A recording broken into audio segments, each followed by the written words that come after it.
It's time for another episode of The Oil Stream with Dustin Nielsen and Tom Gazzola, presented by Popeye's Louisiana Kitchen.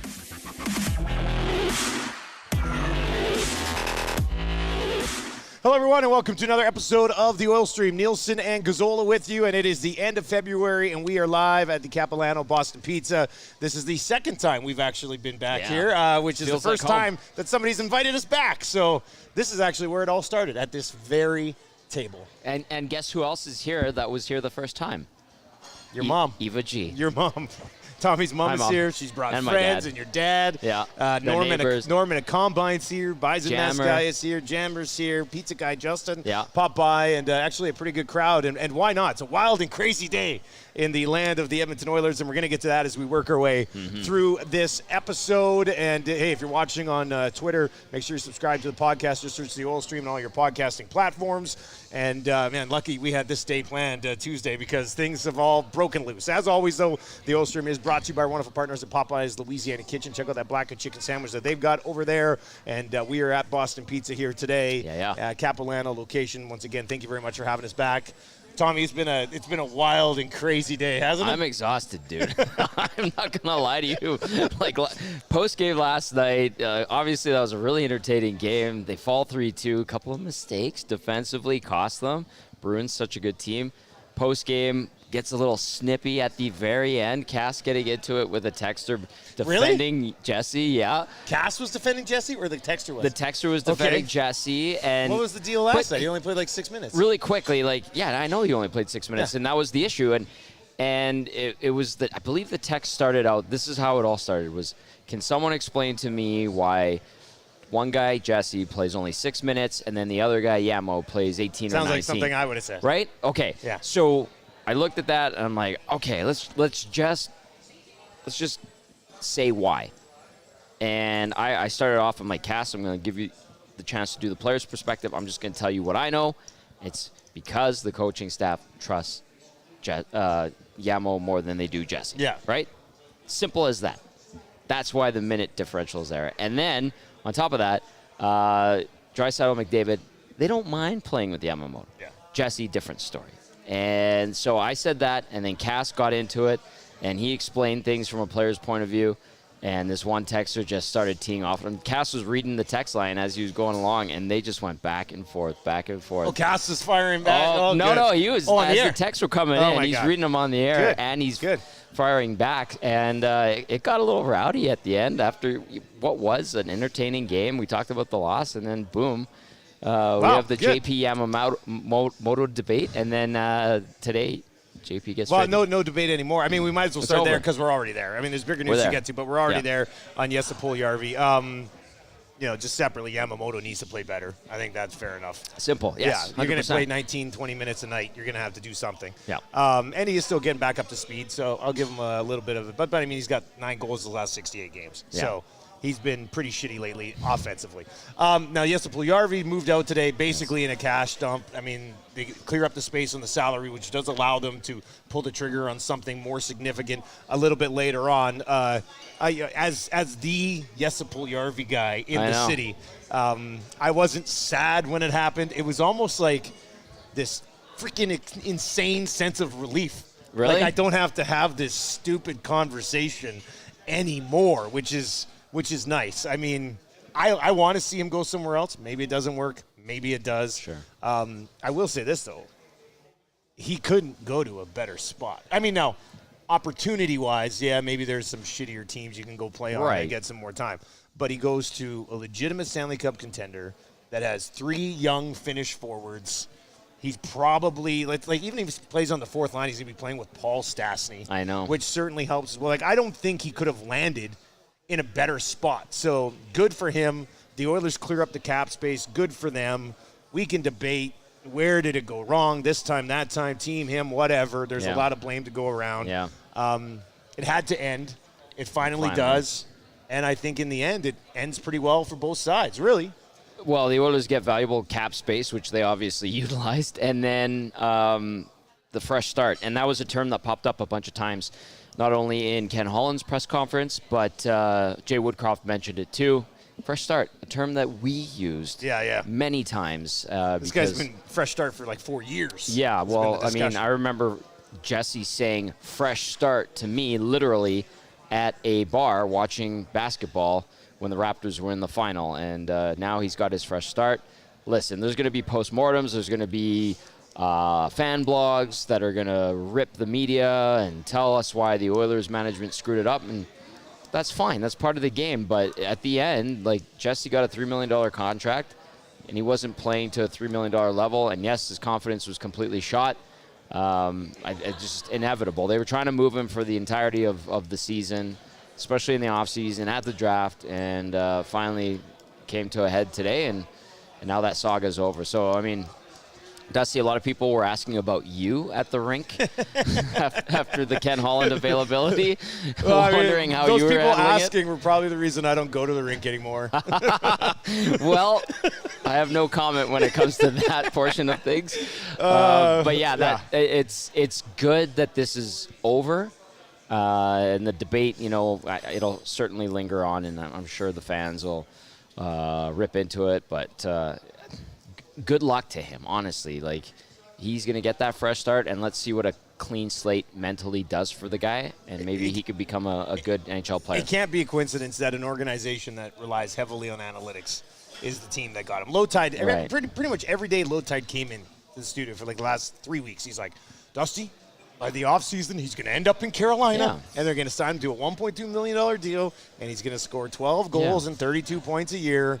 And Carolina came up all the time. And it just made sense. Yeah. The connection with, Aho from the World Juniors. Like, there's so many connections there. Yeah, the levels there. And analytical team. Like, it. Yes. Yeah, it made a ton of sense. And they finally, and even Holland today said, going back a couple of years, he was talking to Don Waddell about Jesse Puljujarvi, and just finally said, all right, I need to make this happen. Been on the radar. Yep, and they didn't have to give up a pick for it. Yeah, exactly. In the end, like I said, it works out for everybody. He gets a fresh start in a really good team, in a really good spot for him, and the team gets the cap space that freed them up to pull something significant. They didn't have to waive him either. I know that was something that was in the boardroom that they talked about doing, and then on this program, I said, listen, they feel like they can find a trade for him. They did that too. Oh, I would have liked to have seen him get waived just to see if he got claimed. It was close, man. You know what? With the guys getting nicked up, Kane getting here and there, they needed bodies. Yeah. I mean, what did they have? 20 men on the roster, and Ken Holland's talking about having a 21-man roster going into the playoffs. This cap crunch, man. They backed themselves into it. They have only themselves to blame. Well, okay. So let's transition here. We are at Boston Pizza for the Appy Hour, and let's get into your Boston Pizza appetizer. Appy Hour 2 to 5, and then again from 9 until close. And so it was funny because like they pulled trigger on Ekholm, and I still see people saying, "Oh, and now they got more cap space. Take a run at Carlson too." I'm like, okay, let's pump the brakes here. Yeah. They don't have much cap space. They're still not going to be able to address a full roster. Yeah. What did they? I mean, I'll just say this: when the deal first broke today, I will say I was genuinely surprised at the price. Yeah. Mostly because it included Tyson Barrie, who's super tight with McDavid. He's a part of that group of guys. Yes. He's a part of the best power play maybe ever. And he's not having a bad season, actually. I think you can make a case right now that the Oilers traded their best defenseman so far this season for Matthias Ekholm. Now, Nurse should be their best defenseman and usually would be their best defenseman. But Barrie, maybe based on expectations, I think he's been having a pretty solid year so far. So most consistent, for sure. Yeah, most consistent. That's a good way to describe it. So I will say I was genuinely surprised initially when I saw the return. It doesn't mean I'm thinking it's a bad deal or anything. We'll get to that. Mm-hmm. But what did you think initially when you saw the return? Wow was the first thought I had. And I knew Ekholm was someone that they were looking at. I was also told this morning if there's any people throwing out Edmondson's name, that was very unlikely to happen, that they were keying in on Ekholm. That wasn't likely to happen because it's BS. Like, why would you trade for a guy whose back is done? It made no sense. Yeah, and then the other one was, maybe the circling back on Chychrun, and that had legs too, for sure, legitimate, but Ekholm kind of became the target. That's a tough price to pay with Tyson Barrie because he's a super likable guy. Great to talk to, no BS. I always enjoyed my interactions with him, and you saw like Leon Draisaitl's Instagram post. Like he was a key cog in that room, bringing a fresh take and personality to the room. But you knew to change the look of this defense, which was not up to snuff this season. And remember, we described it as adequate at best when they're playing well. To make an improvement, they had to give up something, and unfortunately, it's the guy who's at the top of the point on the best power play. Can you replace him easily? Probably. Yeah, with Evan Bouchard, sure. But now this team, when you look at the deal, they're better defensively, right? That way, and heading into the deadline, I think everybody said, what's priority number one? Defense. And priority number one was to improve your team defensively. That happened today. And we'll get to Ekholm in just a second. You did mention something there on the power play. Bouchard plays the power play in a different way, I think, than Barry. I think he's, if we're ranking them on their ability to play the power play right now, Barry's up here. He's a commodity. He walks the line extremely well. I think he anticipates things very well. Keep-ins. He's smooth with the puck at the blue line. Yeah. Bouchard's still down here. And now everybody else would be down here, Nurse, whoever else. Yeah. So this trade, if it's going to lead to the success in the playoffs that they want to have, Bouchard is going to have to step up. Bouchard is going to have to play better. And being with Ekholm 5-on-5, if that is what ends up happening, that should certainly help him. I'm really interested to see how the power play looks and if it takes a little bit of a step back. Now, we do have to remember, the power play runs through Connor McDavid. Right. Nothing against Barry, He's but not. the power play runs through Connor McDavid. That's a very good point. And but Barry knows his role in that thing. And he did it to a T. He did it to a T. And with Bouchard, I think it's just a matter of keeping it simple. Don't be stupid. And he should be just fine.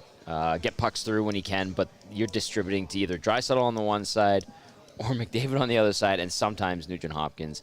And if there's a lane, you shoot it. And one thing he has not done well this year is get pucks through. Get shots through, yeah. Which he usually was pretty good at. And maybe with this added responsibility, however he accepts it, maybe he dials it in. But the other thing with Bouchard, too, is, earlier in the season how everyone would bring up Duncan Keith and, they need a Bouchard whisperer. Well, the hope That's what this is, right? The hope is that Ekholm can be that. But that right side now looks really weak. It's thin, so let's say, because we'll get into the are they done conversation, which they probably aren't. But what do you do with the blue line configured the way it is right now? Is this a Kulak to the right side? Ekholm, does he play the right side? He said on his media availability today that he can play the right side, but if you brought him in to play with Bouchard, that's not going to happen.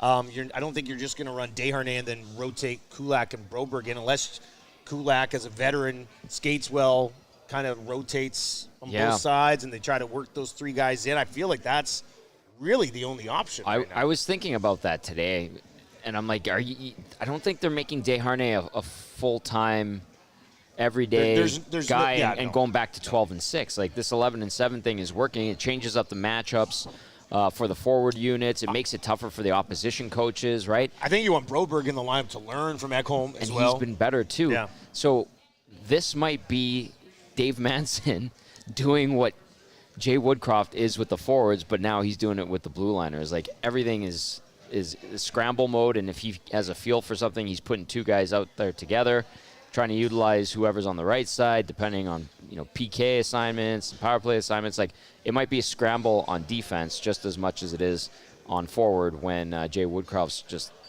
mashing up the lineup. So I don't know what it's going to look like specifically, but I don't think they're getting away from 11-7, and I feel like Dave Manson's going to be more on his toes trying to throw out different pairs as this thing goes along. How much will Ekholm help Nurse be better by taking stuff off his plate? Oh, that is a good part of this, too. He could probably handle some of the bigger matchups as well. I think it's some bigger moments. You'd probably rather have Ekholm out there, really. He's got the experience that Nurse is still accumulating. So that might end up helping as well. I'm very fascinated by how they manage this blue line here, if it's as simple as Bouchard and Ekholm, and then they work things around there. He's the oldest defenseman on the team now at 32. Schaefer and the first, we talked about it, sacrifice your first for something, term. That's what they did. What do you think about the decision to move on from Schaefer as well? I liked Schaefer. I thought he was like supposed to be their next He's a little bit of a unicorn in the organization, right? Yeah, they don't have that. They don't have piss and vinegar outside of Evander Kane. And so he would need a few years. This is win now mode. We keep hearing it. The fans want it, and it came with a cost. Heavy price to pay. Yeah. But something you're in position that you had to do. And they did it. So we'll see what Reed Schaefer becomes. I really liked the idea of him becoming a really good Oiler in a few years, but with Bourgault being a nice sniper on the right side, we know the Oilers' situation on the right side is a little dicey as well at forward. Yeah. So at some point they said, well, is it going to be Bourgault or is it going to be Schaefer? What do we have more of? And I think that they're more comfortable with their left wingers than they are their right wingers. And that's why Schaefer was kind of not the scapegoat, but the piece they were willing to part with in terms of a prospect. So that's tough. We'll see what he becomes, but we're talking about Reed Schaefer. Tanner Jeannot literally got traded the other day for 5 picks. For 5 and picks, like I don't. So that type of player could be valuable. You're right. Yeah, I don't know. There's not a lot of those guys around, but they do have Vander Kane for the next few years, and if he can stay healthy, he can kind of play that role. The Oilers' current cap situation after this deal, after the Jesse Puljujärvi deal, according to Puckpedia, they have $450,000 in cap space with 21 players on the active roster. That includes Shore at $850K, so they could potentially add $1.3 million in cap hit if Shore was sent down. So you go out, you acquire somebody. So we would view it like as that. Shore just gave up his number to Ekholm. Now he's going to wear number 19 apparently. So Shore will do whatever it takes. He's like Marty Reasoner. He kind of is. Yeah. But so they do have about $1.3 million in cap space if you want to run with a 21-man roster, which Ken Holland said. Yes. So they're not done, I wouldn't think. No. What is so they're taking care of that top 4D. Yeah. What's left to do? What else do you expect to have happen? I expect a forward. I would like to see a right-shot veteran defenseman. I know we talked about it last week. Somebody like Barry? Well. No, more defensive? Yeah, more defensive, obviously now. Yeah, I know Nick Jensen, that name's been thrown around there. If Washington would retain, if they're willing to move him, maybe that'd be a good option. Something like that. We saw Shen get moved today. Obviously, Klingberg out of the question now with his price point and where the Oilers are at with the cap. But I think they do need, this is me personally thinking they do need some help on the right side on the blue line still. But it sounds like forward is the priority, depth guy. They could bring in Bukestad right now. Yes. No problem. Something from a like cap that. Perspective, yeah. Right? And another thing that Holland made a point of saying today, among many things in his press conference, was I need cheap players. Yeah. There's a cheap player that's been around, big body guy, right shot, everything that they covet now. Probably on that radar. I would absolutely think so. So that's something else that you could look for. That's your Boston Pizza appetizer. We're here at the Capilano Boston Pizza. We've got our next two locations locked in. We do. I don't have them in front of me here, but the next two Tara's locations here though, are, right? Yeah, she's here. She could tell us. She's got the next two locations locked in, so that'll be great as well. Okay, so you see Twitter today, crazy reactions all over the place. I threw up a Twitter poll actually. Let me get the numbers on this. It was like instantly 2,000 votes. Like just today on Twitter. People, this is a frenzy. Okay, so the Ekholm trade from an Oilers angle. This was a question I asked. 4,800 votes. Huge win, 21.9%. Yeah. A win, 58.6%. Meh, 15.7%. And 3.9% of people said it was a loss. I don't think I'd go as far as a loss. I'm somewhere between.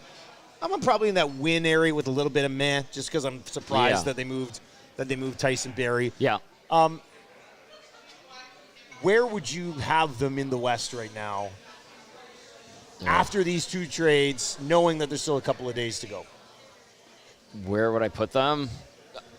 I'm still putting Colorado at 1. Oh, they're going to finish first in the conference. Yeah, Colorado could, the way they're playing. Edmonton should win this division, unless Vegas makes a huge. Well, Vegas is going to do something. They're going to do something, right? Like Edmonton should still win this division. They've got a lot of divisional games coming up, but they pissed away so many points in these last 2 weeks that they really shot themselves in the foot. Second in the division, that's where they'll end up. That's where I'll put them, and then we'll see if they can add and maybe make a run at Vegas. I think they have one more game against Golden Knights. Maybe that determines first in the division, but. they can't piss away any more points. And this next run of games is just it's almost a murderer's row here. So it is, yeah. They're in the thick of it here right now. Get some points. Ekholm is expected to be in the lineup against Toronto. Toronto's going to have some new bodies in the lineup as well. Man, the Leafs, Kyle Dubas, eh? Holy shit, is this guy going to work? Well, when your contract's up and you don't know if you're sticking around, you better show everybody you're all in. This is an all-time run right here. So, Tommy, considering the situation the Oilers are in, with the cap and stuff, there's not going to be another first in play. Bourgault's not going to be in play now. I wouldn't think, right? That's tough to do. No, and you could, if you're reading Ken Holland the way he was talking today, that was not the usual Ken Holland rambling on. That was he was a little bit snippy. I think he's feeling it, and he's trying to make a big deal, obviously, too.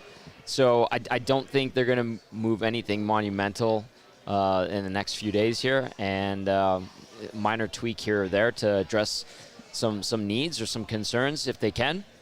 And that's the team going forward, and we'll see if this team can make a run again like it did last year. Is there any way, and this was, the inbox, I don't know how it was for you last night, probably saw a little bit of the same, but the inbox over on 1260, Twitter today as well. This was before Puljujärvi were moved, where people were already like, what about Yamamoto? Going to move Yamamoto. Yeah. They like Yamamoto. They're playing Yamamoto 20 minutes a night. But they also like Tyson Barrie, and they sacrificed Tyson Barrie to bring in Ekholm. Do you think there's any way that Yamamoto could be in play for an upgrade on the right side, considering his lack of production? Yes. It would have to be the right move, but they do like him too. I could see him being moved in the offseason. Yeah? I really could. For a different type of right winger? Yeah, the right side. And Yamamoto, I didn't think he had a great playoffs last year. He started out good, and then it just kind of faded away. But the right side up front is a bit of a concern, so I could see them, if a deal that they like is there and it would cost them a Yamamoto, I think they would be willing to make that move, as we just saw them sacrifice Barrie in this big trade for Ekholm. But if they are going to move on from Yamamoto, I'm guessing it'll likely be in the summer. But they do really like him.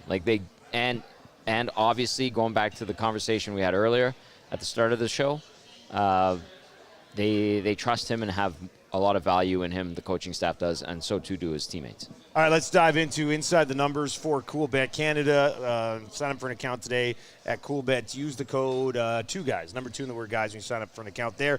Oilers and Leafs on Wednesday night.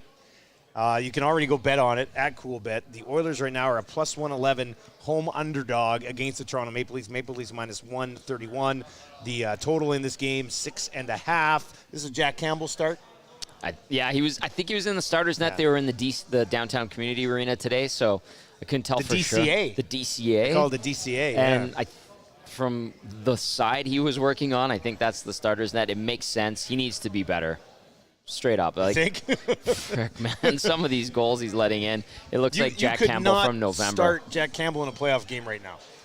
I don't think you could do it. No, exactly. No. So this could be a statement game for him if he bounces back strong and gets him back on the right path. I don't care if Jack Michaels brings up how good Jack Campbell's been in his last X amount of starts.